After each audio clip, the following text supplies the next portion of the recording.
Sound take 7 action. शिकायतें इनकी भी हैं और शिकायतें आपकी भी हैं, लेकिन आतिशी जी सवाल यह है कि साफ सुथरी राजनीति की बात करके आम आदमी पार्टी आई और देश की खासतौर पर दिल्ली की जनता ने और पंजाब की जनता ने भरपूर प्यार भी दिया, लेकिन आखिर ऐसा क्या हो गया कि आपको कांग्रेस के गठबंधन में जाके शामिल होना पड़ रहा है, लालू यादव के साथ खड़ा होना पड़ रहा है? क्या आपको नहीं लगता ये आपके वोटर को सहन नहीं होगा? चुप कर बे कुत्ते। देखिए अमीश जी, आपका सवाल का जवाब देने से पहले मुझे सुधांशु जी की कई बातों पे रिस्पॉन्ड तो करना पड़ेगा। जी जी बिल्कुल। देखिए सुधांशु जी बात करते हैं कि जी जेएमएम ने ऐसा किया, कांग्रेस ने ऐसा किया, पर थोड़ा सा सुधांशु जी की पार्टी का भी रिकॉर्ड देख लेते हैं।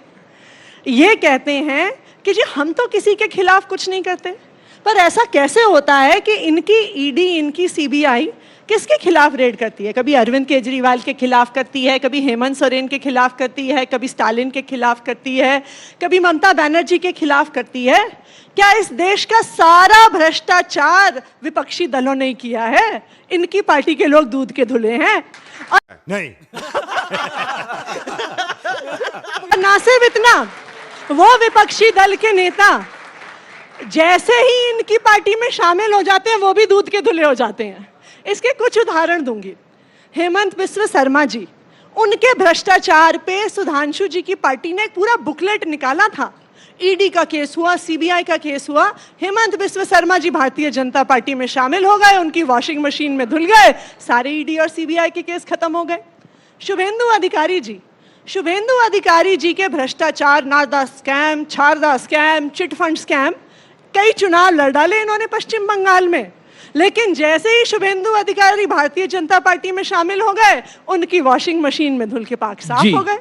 छगन भुजबल, महाराष्ट्र सदन scam, irrigation scam, cooperative scam, उनके खिलाफ ईडी सीबीआई के इतने सारे केसेस। छगन भुजबल जी लेटेस्ट एग्जाम्पल हमारा, जैसे ही भारतीय जनता पार्टी में शामिल हुए, आपको पता है ईडी ने महाराष्ट्र हाईकोर्ट में क्या कहा? उन्होंने कहा हमें छगन भुजबल जी की फाइल नहीं मिल रही है, तो इसलिए हम केस बंद कर रहे हैं। जी तुम्हें शर्म है? कुछ शर्म आया है?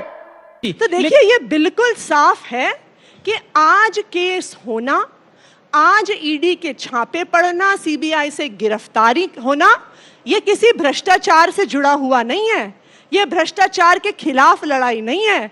ये सब भ्रष्टाचारियों को अपनी पार्टी में लाने की कोशिश है कि उन पे केस करो और सारे भ्रष्टाचारी हमारी पार्टी में आ जाएं। ये सुधांशु जी की पार्टी कर रही है। सही पकड़े हैं। तो आप पर बार बार लगता है कि आप हिट एंड रन करते हैं, जैसे कि अच्छा, वैसे आरोप ये भी लगाते होता हैं है। और फिर भाग जाते हैं। अभी आपने एक प्रेस कॉन्फ्रेंस भी करी, इस पर आप क्या कहना चाहते हैं? क्योंकि बीजेपी कह रही है कि अगर कुछ है तो रिकॉर्डिंग आम आदमी पार्टी सामने रखे, पटल पर रखे, दूध का दूध और पानी का पानी हो जाएगा, तो रिकॉर्डिंग रखनी चाहिए आप लोगों नहीं, को। बिल्कुल रखेंगे, समय आने पे जरूर रखेंगे। इन्हीं के पार्टी के उपाध्यक्ष शेर सिंह डागर जी एक हैं, एक समय पे काफी फेमस हुए थे, लोग उनको भूल गए होंगे शायद अब। जब 2013 में आम आदमी पार्टी पहला चुनाव लड़ी थी जी। और हमें 28 सीटें आई थी और इनको 32 सीटें आई थी और किसी की मेजॉरिटी नहीं थी, अरविंद केजरीवाल जी के इस्तीफे के बाद भारतीय जनता पार्टी ने ऐसे ही पुरजोर कोशिश करी थी आम आदमी पार्टी के विधायकों को तोड़ने की। तब थोड़ा महंगाई का जमाना इतना नहीं था, तो शेर सिंह डागर जी ने मात्र 25 लाख रुपए का ऑफर दिया था हमारे विधायक दिनेश मोहनिया जी को, और उसका स्टिंग पब्लिक भी हुआ था सुधांशु जी। दूसरी बात अमीश जी, देखिए सब जानते हैं देश में एक ही पार्टी है जो और पार्टियों को तोड़ तोड़ कर सरकार बनाती है। गोवा में कांग्रेस के विधायक किसने तोड़े और अपनी सरकार बनाई? कर्नाटका में कांग्रेस और जेडीयू के विधायक किसने तोड़े और सरकार बनाई?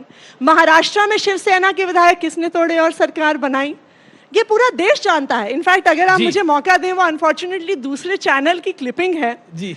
उस जब कर्नाटका का चुनाव हुआ था 2019 में, तो राम माधव जी, ये मैं नहीं कह रही हूँ, ये राम माधव जी के शब्द हैं, उनको एक टीवी चैनल के एंकर ने पूछा कि देखिए आपके तो नंबर पूरे नहीं हुए हैं, तो आप सरकार कैसे बनाएंगे? तो उन्होंने कहा हमारे पास अमित शाह है।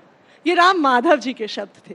तो इनके पार्टी के नेता खुद प्राइम टाइम टेलीविजन पर मानते हैं कि संख्या बल ना होते हुए भी ये सरकार बनाते हैं।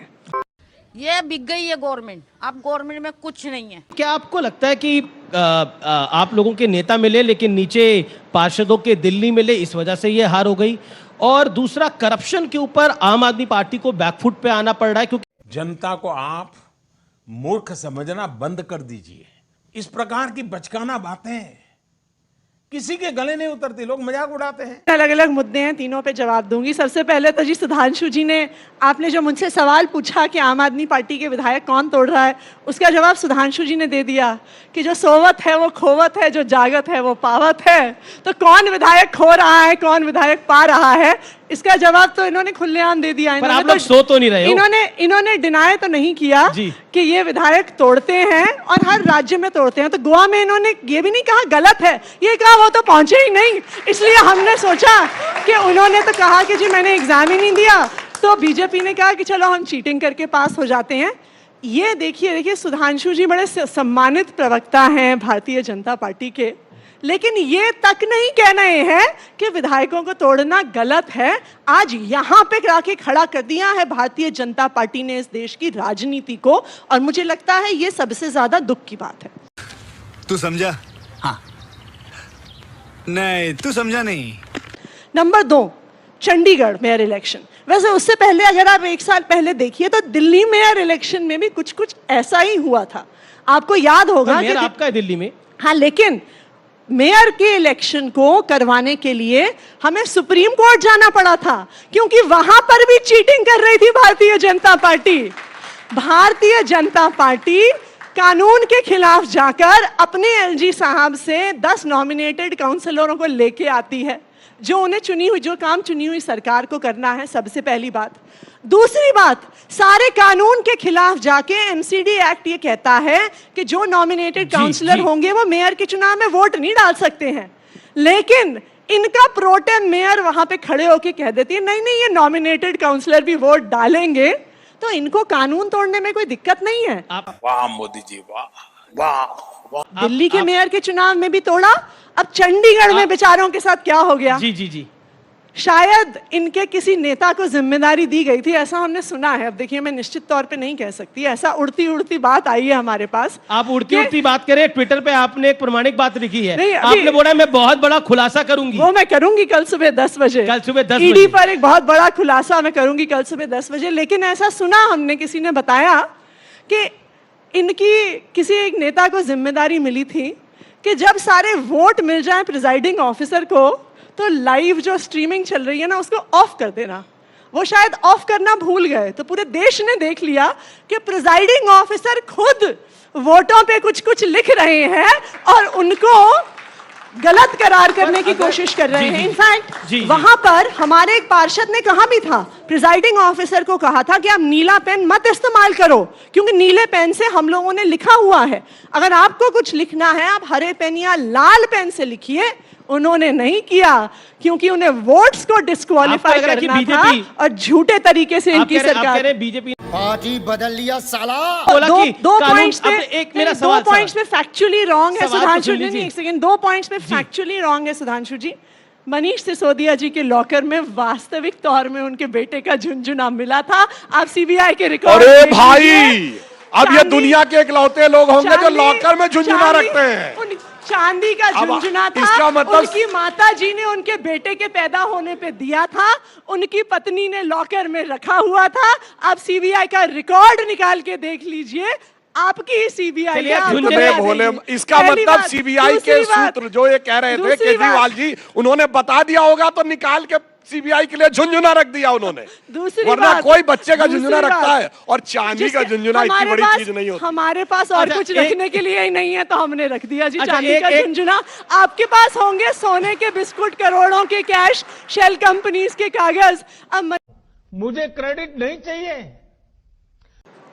देखिए, मैं ये कहूंगी कि अगर किसी एक सरकार को और किसी एक पार्टी को अवार्ड मिल सकता ना, मोस्ट इन्वेस्टिगेटेड पार्टी, तो वो अवार्ड आम आदमी पार्टी को मिलता और दिल्ली की अरविंद केजरीवाल जी की सरकार को मिलता। जी, आप देखिए, जैसे ही सुधांशु जी ने कहा, मात्र 10 साल पुरानी हमारी पार्टी है, 9 साल से हम दिल्ली की सरकार में हैं। कोई ऐसा विभाग नहीं बचा है पिछले 9 सालों में जिन्हें इनकी सरकार ने इन्वेस्टिगेट नहीं किया। इन्होंने हमारे स्कूलों पे जांच कर ली, हमारी मोहल्ला क्लिनिक पे जांच कर ली, हमारे अस्पताल पे जांच कर ली, हमारे दिल्ली जल बोर्ड पे जांच कर ली, हमारी बिजली की व्यवस्था पे जांच कर ली, हर चीज पे जांच कर ली।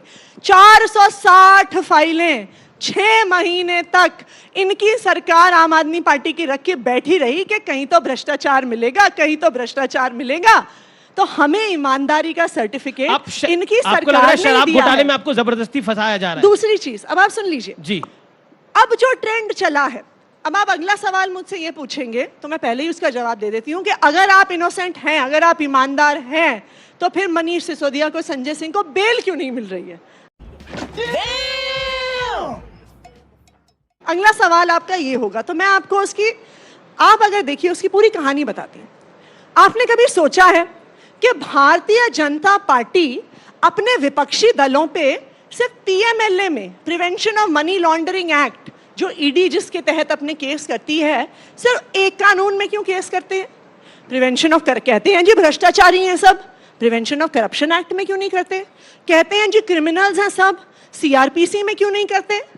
इसलिए नहीं करते क्योंकि PMLA, prevention of money laundering act, इस देश का एकमात्र कानून है जिसमें बेल मिलने का प्रावधान लगभग असंभव है। इसलिए आज पीएमएलए यूज नहीं होता नारकोटिक्स, टेररिज्म वगैरह के लिए, जिसके लिए यह बना था। आज पीएमएलए सिर्फ और सिर्फ विपक्ष को दबाने के लिए इस्तेमाल किया जाता है, नेताओं को चुप करने के लिए यूज किया जाता है। देश संकट में है। ऊपर आता हूं, ये इंडिया अलायंस का क्या हो रहा है आतिशी जी? नीतीश जी छोड़ के चले गए हैं और ममता बनर्जी कांग्रेस के साथ गठबंधन नहीं कर रही हैं, क्या कहना चाहती है? एक सपना देखा था पूरे ऑपोजिशन ने इंडिया अलायंस का, लेकिन वो सपना चकनाचूर हो गया है 2024 के चुनाव से पहले ही। ये झूठ है, झूठ है, झूठ है। देखिए, मैं ये मानती हूं कि जो नीतीश जी ने किया वो बिल्कुल गलत था।